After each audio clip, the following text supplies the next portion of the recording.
It is early morning, April 12th, 1981, in the sleepy Sierra Nevada town of Keddie, California.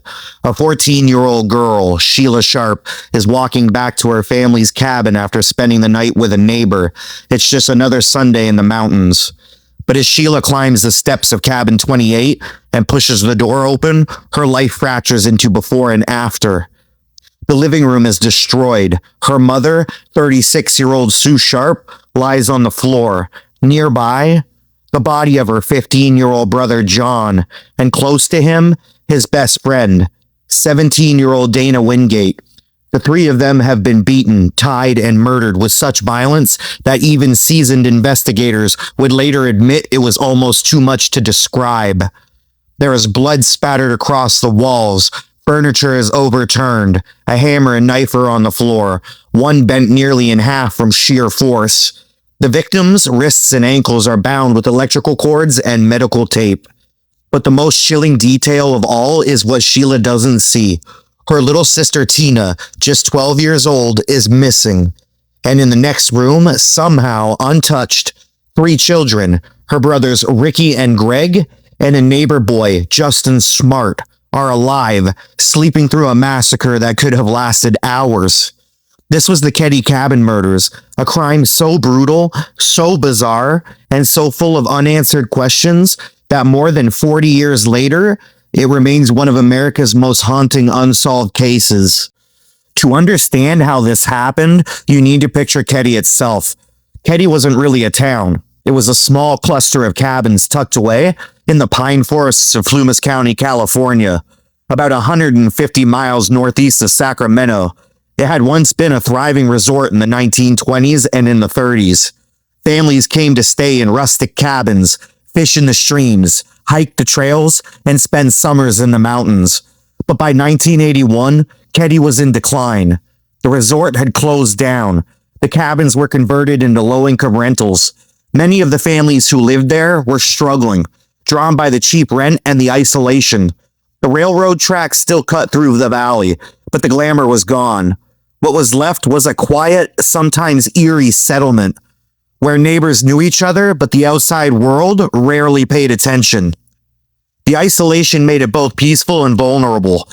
It was the kind of place where you could feel safe letting kids roam around, but also the kind of place where, if something went wrong, help was far away. Cabin 28 was one of those rentals, a modest, weathered structure on the edge of the cluster. It wasn't much to look at, but to the Sharp family, it was home. The Sharp family had moved to Keddie less than a year earlier. Glenna Sue Sharp was 36 years old. She had left her husband in Connecticut in 1980 and driven across the country with her 5 children, looking for a new life. She wanted safety, independence, and a chance to raise her kids away from the turbulence of her past.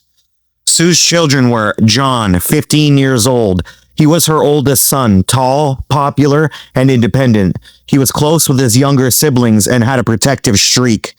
Sheila, 14, bright, social, and helpful. She would be the one to discover the crime scene. Tina, 12, quiet, shy, and a little more withdrawn than the others.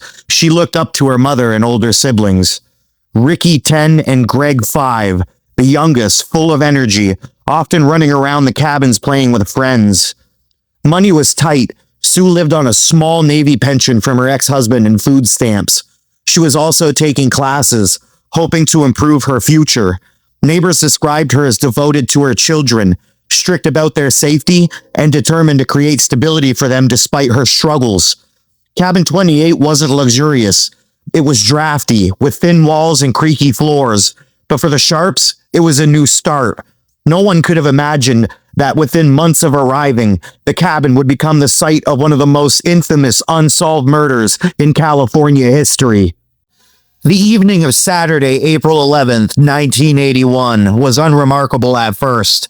That afternoon, John Sharp and his friend Dana Wingate had hitchhiked into Quincy, a nearby town. Dana had planned to spend the night at Cabin 28.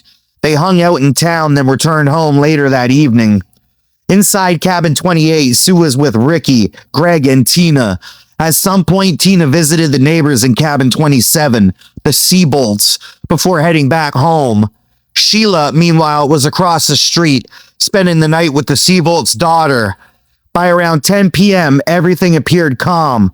The kids were in bed. Sue was in the living room, possibly watching TV or reading. John and Dana came home and settled in. From the outside, cabin 28 was quiet, but sometime between late that night and the early morning hours of April 12th, that quiet shattered. What followed was an attack so violent, so chaotic, and so strange that to this day, no one has been able to explain it fully. When Sheila opened the door the next morning, what she saw was almost beyond comprehension. Sue lay on the floor, bound with tape and electrical cords. She had been stabbed repeatedly and bludgeoned. John and Dana were nearby, also bound at the ankles, beaten with hammers, and Dana appeared to have been strangled as well. The sheer brutality suggested rage, but there was no sign of forced entry. Scattered across the floor were 2 knives, one bent nearly in half, and a hammer. Blood spattered the walls, the floor, even the ceiling, and yet 3 children, Ricky, Greg, and Justin Smart, were unharmed in a back bedroom. Somehow, they had not been touched. Though the violence in the next room had been deafening, later, Justin would give strange and contradictory statements about what he had seen or dreamed. But at that moment, he and the other boys were safe. The most haunting discovery was that Tina, the 12-year-old, was gone. Was she kidnapped? Was she taken because she had seen something? Or was she the intended target all along? That question has never been answered. The Plumas County Sheriff's Department quickly took over, but almost immediately mistakes were made. The crime scene was not properly secured. Neighbors wandered in and out. Evidence may have been moved or lost. Investigators were overwhelmed by the sheer brutality of what they were seeing, but 2 suspects quickly drew attention. Marty Smart lived in cabin 26, just 2 doors down. He was a Vietnam veteran with a violent temper and a history of domestic issues.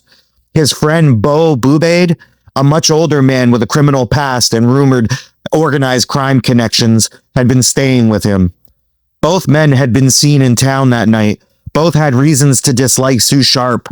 Marty's wife, Marilyn, later said that Sue had been advising her to leave Marty, advice that enraged him. She also claimed that after the murders, Marty acted strangely. Even more chilling, Marty allegedly told a therapist that he had killed Sue and Tina. That therapist reported it to authorities, but nothing came of it. Justin, Marty's stepson, gave bizarre testimony. He first claimed to have dreamed of the murders. Later, under hypnosis, he described details of the attack. Men with knives and hammers that eerily matched the crime scene. Despite this, no arrests were made. Some believe it was incompetence. Others believe it was corruption. Rumors swirled that Bo was an informant, protected by law enforcement or federal agencies. Whatever the truth, the case stalled, and the Sharp family was left without justice. For 3 years, Tina Sharp's fate was unknown. Then in 1984, a human skull was discovered 50 miles away in Butte County. Alongside it were fragments of clothing and a child's blanket. Testing confirmed it belonged to Tina. The discovery only deepened the mystery. How did she end up so far from Keddie? Was she abducted during the murders? Was she killed later? And why her? Some believe Tina was the real target, that someone wanted her specifically, and the others were collateral damage. Others think she may have witnessed something she wasn't supposed to see. Whatever the case, Tina's disappearance and death remain one of the darkest elements of the Keddie murders. Over the decades, theories have multiplied. Domestic conflict, that Sue was killed because she advised Marilyn Smart to leave Marty. Drug activity, that John and Dana stumbled into something connected to drugs and were silenced.